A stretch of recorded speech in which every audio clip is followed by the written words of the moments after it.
Five Sisters are here in the climber and walker's paradise of Kintail. No, that's not the Nolans stopping over at the Cluny Inn for a night on their way to a gig at Portree Town Hall. It is in fact a very famous ridge walk containing two of Scotland's most scenic Munros. It's a long hard day and we've started ludicrously early, which is why some of us are so grumpy. The name Five Sisters is never used in Gaelic. It's called Evain Vor, the big mountain, to distinguish it from Evainatha, the long mountain across on the other side of Glenlicht. As far as I know, nobody in Kintail ever says anything except Sgùrr Fhuaran, which ought to be spelled U with a grav accent above it, R-A-I-N. Sgùrr Ciste Duibhe, the score of the black kist or chest. Probably the Kintail person will say Sgùrr Ciste Duibhe.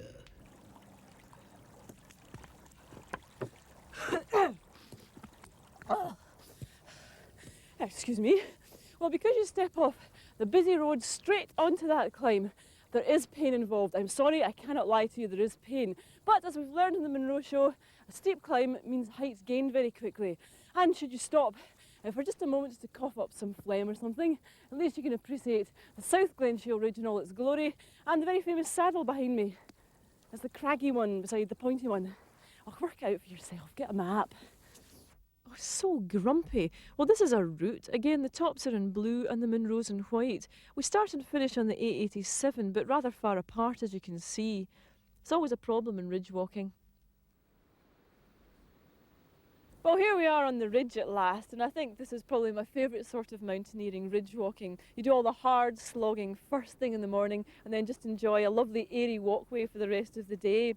And this is a really classic ridge walk, the Five Sisters of Kintail, although it's actually 6 peaks in total, but only 2 are afforded Munro status. Behind me you can see the first non-Munro peak, and then in the distance there with its head slightly in the cloud, that's the last Munro, Sgùrr Fhuaran. But oh heavens, there's a long way to go before we reach that yet, because we've worked out in terms of vertical feet that we climb and descend, there's going to be over 10,000 feet. These hills are perhaps at their most spectacular when an early dusting of snow throws their contours into sharp relief and treats the hill walker to sights like this.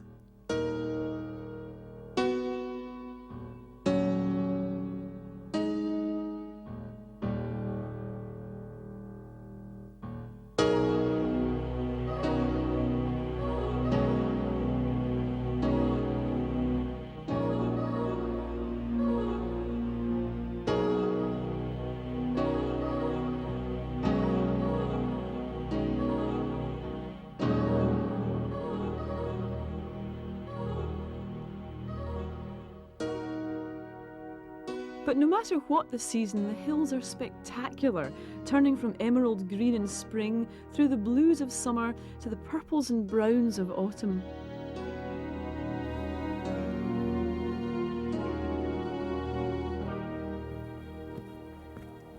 Well, that's actually the summit cairn of Sgùrr Ciste Duibhe, the hill of the black chest, at 3,370 feet. But if you come a few yards west of it, you get a much better vantage point to look all around you. For instance, behind me you can see Glenshiel and Loch Cluny, and across there is the South Glenshiel Ridge, a magnificent walk when you can take in 7 Munros in one day.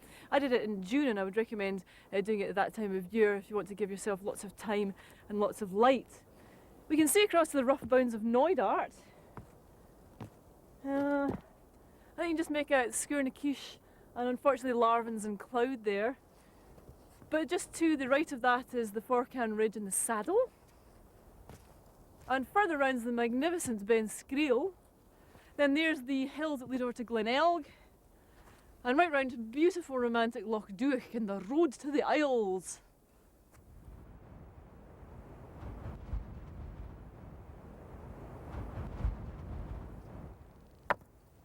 Well, not bad today. This is 5 hours since we started and here we are on the second and the last Munro. This is the highest of the two, Sgùrr Fhuaran at 3,505 feet. But don't be misled into thinking it's all over when you get here. It's still quite a long way to go yet. In fact, there's another 2 tops to do, but they're not Munros. We're not going to do the last one. We're going to descend after this next top and come down, which will bring us down onto the road 5 miles away from where we started.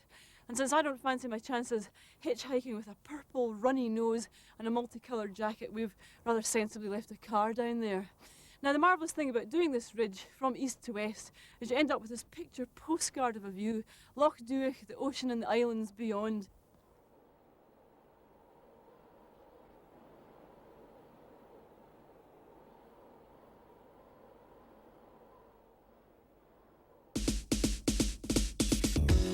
It's not just climbers and hill walkers packing out the mountains these days, because all sorts of leisure activities are launching themselves from the crags.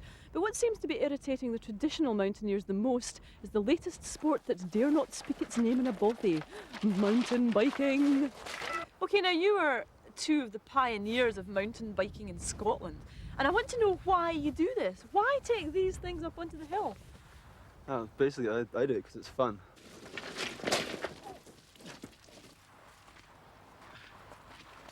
First bought a bike so I could ride to the bottom of hills and then walk up them, and you know, it was so much fun riding the bike I gave up walking up them. And it's just, I don't know, it's good fun basically. Fun, is that your reason? Yes, fun and fitness as well, actually. There's quite a lot of controversy. For starters, walkers are complaining that mountain bikers are ruining their enjoyment of the hills, and landowners are specifically complaining that you are doing much more damage to the path than walkers ever do. How do you reply to that? Well, quite straightforward. We just don't agree with it. Yes, you often hear a lot of people saying, well, you've just left a tyre track down the middle of that nice muddy path. Well, that nice muddy path was created by people tramping their boots all through 20 it. boot marks, yes. You know, where you have 1 tyre track, so they're making equal amount of damage. It's just the boot marks have always been there. Tell me what's different about them to normal bikes, because I mean, to the lay person they might look fairly similar apart from having fatter tyres, right? I mean, what's different? Well, above all, they're stronger. Mm-hmm. I mean, the first thing that you'll do if you take an ordinary bike up a hill is break the frame. Then you'll break the wheels, and then your saddle will break off. So the whole thing is stronger all around, right. yes. Well, the thing I can't understand about it is that, for instance, you can't cycle it up a mountain. It's not a mountain bike. It's really only a trail bike, isn't it? No, it's a mountain bike. You cannot cycle that. But Yes, you you can't can. cycle it up. I bet you. Well, you can't cycle No, that you can't, up the you can't Annahegan, cycle. can you? No. I challenge you then to take those bikes and cycle them up, and I mean cycle, not carry, up that that. mountain. Your challenge is accepted. Yeah.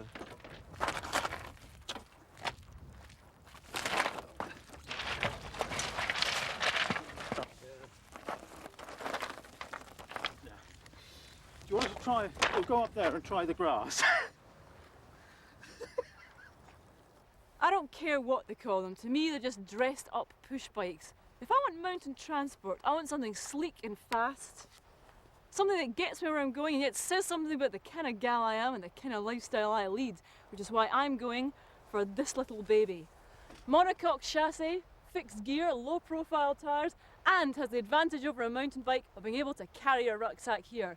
This little baby can go anywhere a mountain bike can, and you don't look half as stupid pushing this up a hill. Whoa, can this thing move? Woo!